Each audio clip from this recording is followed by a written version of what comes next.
marka noloshan adduunyada macaankeyga raaxadeeda jannadeeda waa ilaahay macrifadiisa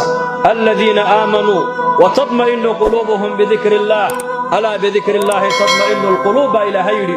alladina aamanuu kuwa ilaahay rumeeyey ee quluubtoodu taacadda ilaahay iyo dikriga ilaahay ay ku xasilayso ilaahay baa yidhi alaa intabihuu ilaahay baa inoo nasteexaynaya ilaahay baa inoo yeedhaya ilaahay baa inoo khayr miiraya walaa yunabbi'uka mithlu khabiir fas'al bihi khabiira waman asdaqu min allaahi qiila ilaahay baa kuu warramayo ku leh war qalbigiinnaasi wax kale ku xasili maayo aniga macrifadeedu qalbigiinnu ku xasilaya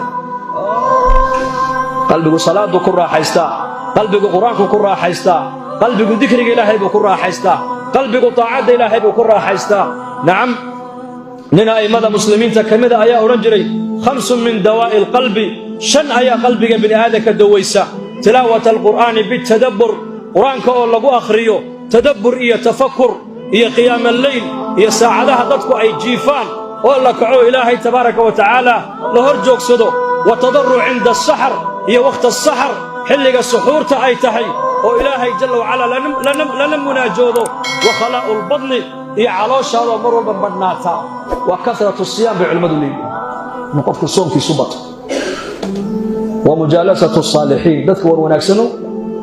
lala fadhiisto shantaasay culimmadu yidhahdeen qalbiga dawaysaa tilaawata alqur'aani bitadabbur nabiga qur'aanku maasha allah waan iska akhriyay tadabburkii baa naga maqan asxaabta rasuulka radiyallahu canhum laga yaabaa hal aayadoo qur'aan ah sida habeenka ugu celcelinayaan buugagu u baryaayay